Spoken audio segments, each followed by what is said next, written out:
We were about to write the leaders of the European Union last year on this issue of reparatory justice, and we paused because of the Russian incursion into Ukraine. But it seems as though there are not those who want to make peace there or elsewhere in the world, and therefore we have to lift our finger off the pause button and resume the discussions, because the development deficit caused by centuries of exploitation is now affecting our capacity to build the resilience that is necessary in our nations. Similarly, I want to thank, because a year ago we did not have the Paris Agenda for People and Planet. We had the Bridgetown Initiative, and the Bridgetown Initiative has allowed us to keep the debate going, because we need to change, as I said Monday morning in this hall, the belief that we can have short-term money financing development and building resilience. I shan't go into all of the details because we don't have the time, but suffice it to say that we are committed to the twin battle of saving people and planet, and to ask us to do anything else is a false construct that does not work. The markets have to be educated as to why long-term capital is the only salvation for developing countries and ultimately for people and planet.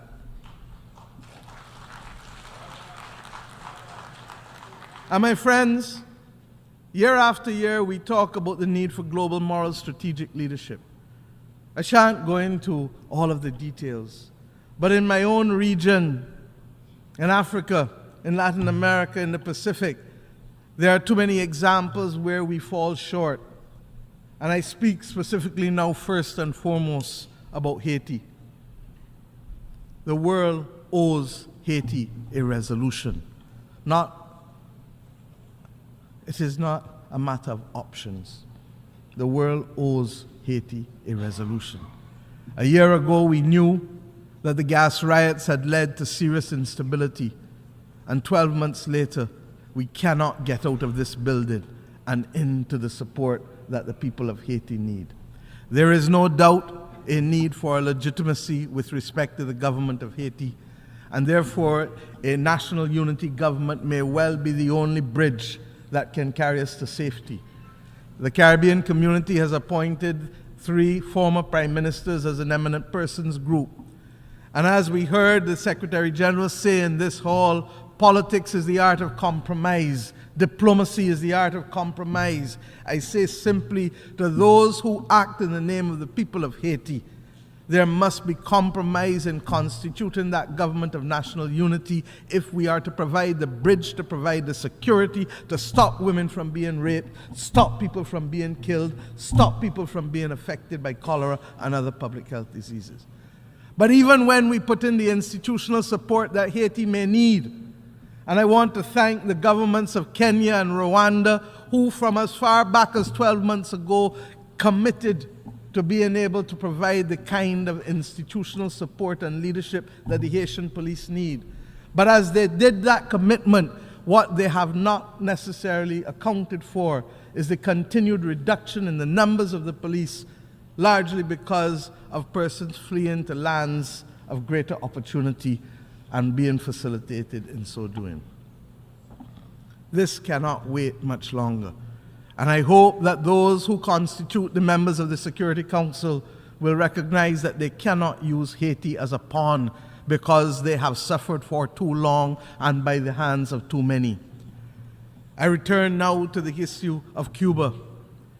That Cuba can help so many in this world and yet be the continued victim of a blockade of over 60 years, but worse than that, a designation as a state sponsor of terrorism is wrong, wrong, wrong. We left Cuba last week. And what the people of Cuba are being asked to face on a daily basis because of a designation by a dying presidency is wrong.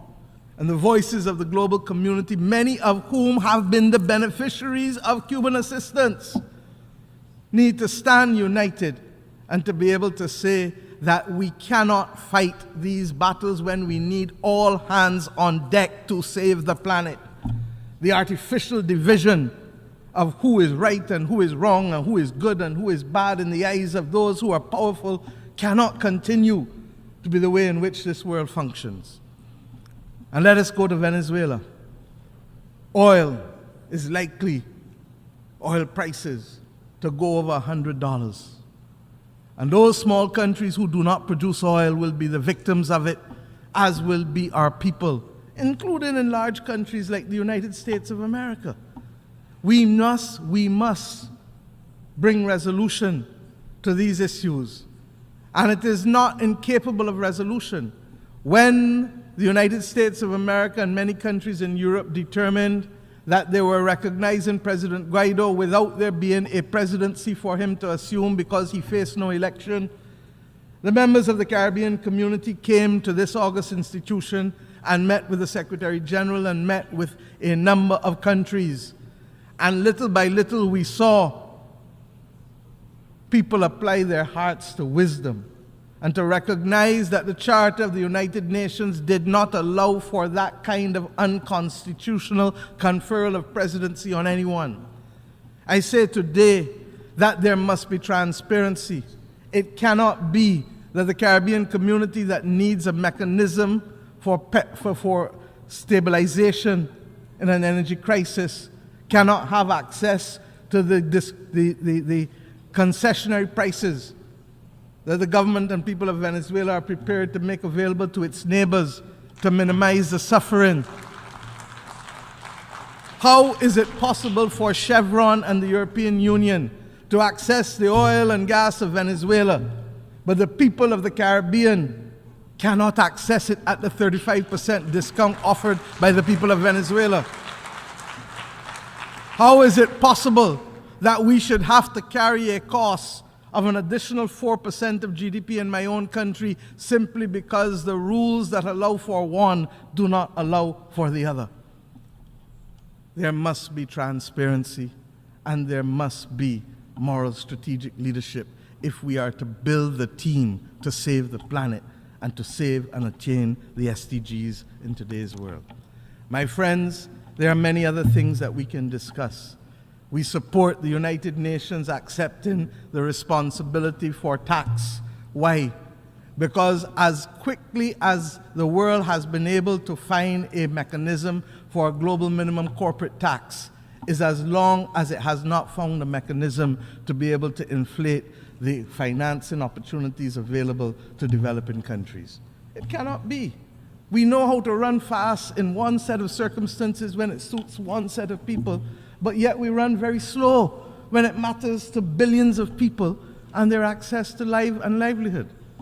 I do not want to prey on your time anymore, but suffice it to say that we have reached a point where we must give thanks for the progress made, but recommit ourselves. For the mission was never simply to make progress. The mission is to be able to save the planet and to give the people of the world the best opportunity for life that is necessary for them as human beings. I believe that reform is critical at this point. But what I believe doesn't matter. What matters is the action of each and every country in this.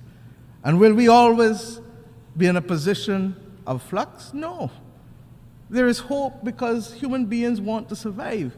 But the problem is that those whose actions we most need may be so confident in their survival that they do not act early enough for us.